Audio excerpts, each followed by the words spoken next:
कि वज़ीर-ए-आज़म शहबाज शरीफ गुज़श्ता 2 रोज़ से उज़्बेकिस्तान के शहर समरकंद में मौजूद थे।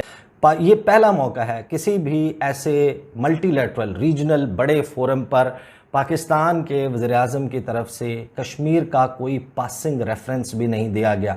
उन्होंने कश्मीर का तज़किरा नहीं किया। आप अंदाज़ा लगाइए कि ये गालिबन एक बहुत बड़ा पैगाम था नरेंद्र मोदी के लिए कि चले माजी को भुलाते हैं। The damage has been done. Bharat आपका मजाक उड़ा रहा है और पाकिस्तान का मजाक उड़ा रहा है। That's the reason. देखिए, उधर 3 लोग थे जिनके साथ मुलाकात होना या ना होना और उसका जो आउटकम था वो इम्पोर्टेंट। अच्छा। तो ये 3 लोगों से एक इन्होंने मिले हैं। वो वही गुडविल किस्म के डिस्कशंस हैं और बातें बहुत होती हैं, होता कुछ नहीं है। कश्मीर के पाकिस्तान ने किस तरह अपनी गलतियों से ये इशू अपने हाथ से निकलने दिया है कि वो अपने हिसाब से चलते हैं, अपना वो फैसला करते हैं जो उनको लगता है कि इसमें हमारा। वज़ीर-ए-आज़म शहबाज शरीफ गुज़श्ता 2 रोज़ से उज़्बेकिस्तान के शहर समरकंद में मौजूद थे। शहबाज शरीफ गुफ्तगू करते हैं और कहते हैं कि अफगानिस्तान हमारा हमसाया मुल्क है, अफगानिस्तान में अमन होगा तो पाकिस्तान में अमन होगा। शहबाज शरीफ साहब ने SCO मेंबर्स को उनकी रिस्पॉन्सिबिलिटी बताई कि आपको ये करने की ज़रूरत है अफगानिस्तान के लिए, और अफगानिस्तान को बताया कि उन्हें क्या करने की ज़रूरत है। शहबाज शरीफ साहब ने अफगानिस्तान का मसला समझा, नहीं समझा तो कश्मीर का मसला नहीं समझा। गालिबन पहला मौका है कि किसी इलाकाई फोरम पे पाकिस्तान ने इतनी बड़ी मामले को मिस किया और बड़ी दलेरी, दीदा दलेरी के साथ इसको मिस किया गया। ये पहला मौका है किसी भी ऐसे मल्टीलैटरल रीजनल बड़े फोरम पर पाकिस्तान के वज़ीर-ए-आज़म की तरफ से कश्मीर का कोई पासिंग रेफरेंस भी नहीं दिया गया। उन्होंने कश्मीर का तज़किरा नहीं किया। आप अंदाज़ा लगाइए कि ये गालिबन एक बहुत बड़ा पैगाम था नरेंद्र मोदी के लिए कि चले माजी को भुलाते हैं, कश्मीर को साइड पर रखते हैं, ये कोई मामला ही नहीं है और SCO के लिए भी कोई मामला नहीं है। जब आप उन्हें अफ़गानिस्तान का बता सकते हैं कि अफ़गानिस्तान में इन मसाइल की वजह से ये ख़ित्ता तरक्की नहीं कर सकता, खुशहाली नहीं आ सकती, उसकी वजह से ये रुकावट है। ये उन्होंने स्पीच की कुल मिलाकर को 14 साढ़े 14 मिनट की उनकी तकरीर थी और इस तकरीर में मिसिंग पार्ट था कश्मीर का। सिक्योरिटी और रीजनल पीस, इलाकाई अमन के लिए जो मामलात ख़तरा है, न्यूक्लियर फ्लैश पॉइंट कहते हैं आप कश्मीर को, पाकिस्तान की रियासत का मौक़िफ़ है, तो ये आपने मामला नहीं उठाया जा रही है। लेकिन the damage has been done. Bharat आपका मजाक उड़ा रहा है। आपके वो जो एक इवेंट था और उसके अलावा जो आपके उतरे हुए चेहरे थे, अनप्रिपेयर्ड आपको बिठाया गया, उसके ऊपर आपका पूरी दुनिया के अंदर अजीबो गरीब सूरत हाल बनी हुई है। हर जगह पर मजाक उड़ रहा है और पाकिस्तान का मजाक उड़ रहा है। That's the reason. जब आपने भारत के साथ अभी ट्रेड की बात की कि हमने टमाटर और प्याज लेने हैं, पता है उन्होंने क्या किया?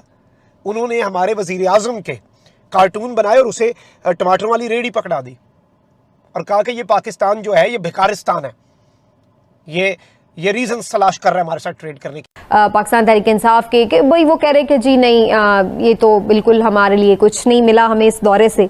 तो आपके नज़दीक वैसे ये कामयाबी का मयार क्या होता है कि कोई दौरा बड़ा अच्छा रहा या नहीं रहा, और ये आप इस दौरे को कैसे जज करेंगे? वाकई ये बड़ा सिग्निफिकेंट था? देखिए, उधर 3 लोग थे जिनके साथ मुलाकात होना या ना होना और उसका जो आउटकम था वो इम्पोर्टेंट। एक है पुतिन, दूसरा है प्रेसिडेंट जी चाइना का, और तीसरा नवाज शरीफ के जो दोस्त हैं जो मिलते रहते हैं, वो एक को बुलाते रहते हैं, वो मूडी। अच्छा। तो ये 3 लोगों से एक इन्होंने मिले हैं। दूसरों के साथ वो जो तुर्कमेनिस्तान का वो जो ताजिकिस्तान का जो रहमानोफ है और उदय वही गुडविल किस्म के डिस्कशंस हैं और बातें बहुत होती हैं, होता कुछ नहीं है। ठीक है। क्या रूसी जो है वो इंडिया के को छोड़ के पाकिस्तान के साथी हो जाएंगे? Makes no sense to me. तो अगर पाकिस्तान इंडिया के साथ रिलेशनशिप सही कर ले तो ये कई क्लब्स में एंटर हो सकता है, ये मेरी अंडरस्टैंडिंग है। लेकिन उन्होंने अपने दरवाजे बंद किए हुए हैं। देखे ना, ये सारा कुछ जो है शंघाई कॉन्फ्रेंस, ये जो है सारी आफ्टर ऑल एक alternative trade route, trade possibility बढ़ाने के लिए है ना सर। नरेंद्र मोदी जी ने बात भी इस हवाले से की है कि हम चाहते हैं कि यार एक तो लोकल करेंसी में ट्रेड हो और सारे लोग इसका मतलब पार्ट बने। बिल्कुल, ये सारे कह रहे हैं। The only problem is Pakistan. Imran Khan is in fact terrible for Pakistani politics and Pakistan is in fact terrible for ये जो रीजनल एशियन पॉलिटिक्स है। ये प्रॉब्लम है इन दोनों का। ये दोनों ऐसे बच्चे हैं जिनको कंट्रोल कोई नहीं कर सकता, ये प्रॉब्लम है। अच्छा वरना सर, मुझे तो क्लियर जी जी। नजर आता है, पाकिस्तान अगर इन चीजों से फायदा उठाना चाहे तो ये गोल्डन मौका है, दरवाजे कई खुले हुए हैं। लेकिन अब देखे ना, जब फ्लड्स आए इन्होंने कहा इंडिया से नहीं लेना जब तक कश्मीर पे ये है वो है।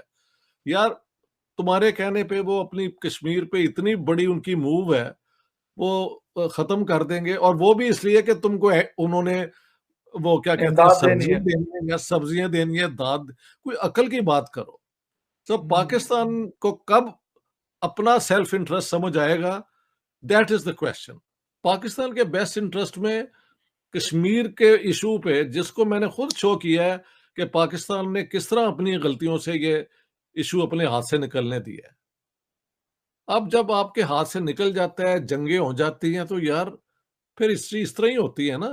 पाकिस्तान के बेस्ट इंटरेस्ट में कश्मीर के इशू पे, जिसको मैंने खुद शो किया है कि पाकिस्तान ने किस तरह अपनी गलतियों से ये इशू अपने हाथ से निकलने दिया है। अब जब आपके हाथ से निकल जाता है, जंगें हो जाती हैं, तो यार फिर हिस्ट्री इस तरह ही होती है ना। तो यूक्रेन के ऊपर जैसे भी इंडिया ने बिहेव किया है वहां वोटिंग पे, तो वो इनडायरेक्टली रूस के हक में जाता है ना, जी बिल्कुल। इसमें कोई शक नहीं है। लेकिन इंडिया का क्लाउट अब इतना हो गया है कि उसको, जैसे पहले एक जमाने में मुमकिन था, तब भी मुश्किल था क्योंकि बहुत बड़ा मुल्क था, और इनके जो प्राइम मिनिस्टर ये वो, उनका दुनिया में आफ्टर ऑल इन्फ्लुएंस था। अब तो और भी मुश्किल हो गया कि वो हुक्म चलाएं, और वहां के मसलन फॉरेन मिनिस्टर ने कह दिया किसी को, वो कह रहे थे जी आप रशियन ऑयल ले रहे हैं, ये वो गैस। उसने कहा जितना आप एक दिन में इस्तेमाल करते हैं, हम एक महीने में करते हैं भाई। हमें 30% अगर सस्ता मिल रहा है और हम एक डेवलपिंग मुल्क हैं, तो हम क्यों ना लें। तो ये चुप हो गए सारे।